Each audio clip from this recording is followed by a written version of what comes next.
എല്ലാവർക്കും നമസ്കാരം കേട്ടാ. ഞാൻ ഇപ്പോൾ ഉള്ളത് ഒല്ലൂർ KSEB മുന്നിലാണ്. ഇപ്പൊ സമയം 11:45. എൻ്റെ വീടിൻ്റെ അവിടെ കറണ്ട് ഇല്ല.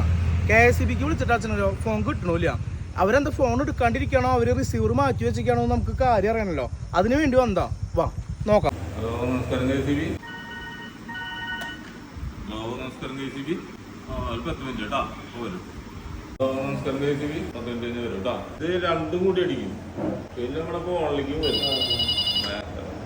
ഹലോ നമസ്കാരം KSEB. ഹലോ നമസ്കാരം KSEB. ഹലോ നമസ്കാരം KSEB. ഹലോ നമസ്കാരം KSEB. ഹലോ നമസ്കാരം KSEB.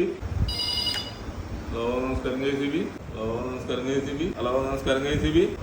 ഹലോ നമസ്കാരം KSEB. ഹലോ നമസ്കാരം KSEB. ഹലോ നമസ്കാരം KSEB. കറക്റ്റ് 10 മിനിറ്റ് കഴിഞ്ഞ് വരും കേട്ടോ.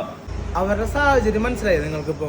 ഞാൻ ഇവിടെ 5 മിനിറ്റ് നിന്നപ്പോഴുള്ള അവസ്ഥ ഇതാണ്. നിങ്ങളെല്ലാവരും മനസ്സിലാക്കേണ്ട ഒരു കാര്യമുണ്ട്. കറണ്ട് പോയി ഉടനടി ഫോൺ വിളിക്കാണ്ട് ഒരു 10 മിനിറ്റ് വെയിറ്റ് ചെയ്യാം. അത് എന്തിനാന്ന് മനസ്സിലായ? എവിടെങ്കിലും കമ്പി പൊട്ടിയിട്ടോ എന്തെങ്കിലും അപകടങ്ങൾ ഉണ്ടായിട്ടോ ഇവിടേക്ക് വരുന്ന ഫോൺ കിട്ടില്ല. അത് എൻഗേജഡ് ആയിട്ടാവും വരിക. അതില്ലാണ്ടിരിക്കാനാണ് ഒരു 10 മിനിറ്റ് നിങ്ങൾ എന്ത് ചെയ്യുക, അവരെ വിളിക്കാണ്ട് കാത്തിരിക്കുക. 10 മിനിറ്റിന് ശേഷം കറണ്ട് വന്നിട്ട് നിങ്ങൾ ഫോൺ വിളിച്ച് കാര്യം അന്വേഷിക്കുക. പിന്നെ റിസീവർ മാറ്റി വെക്കുന്ന പരിപാടിയൊന്നും ഇവിടെ ഇല്ല. CCTV ക്യാമറയുടെ അടിയിൽ നിന്നാണ് അവർ ജോലി ചെയ്യണത്.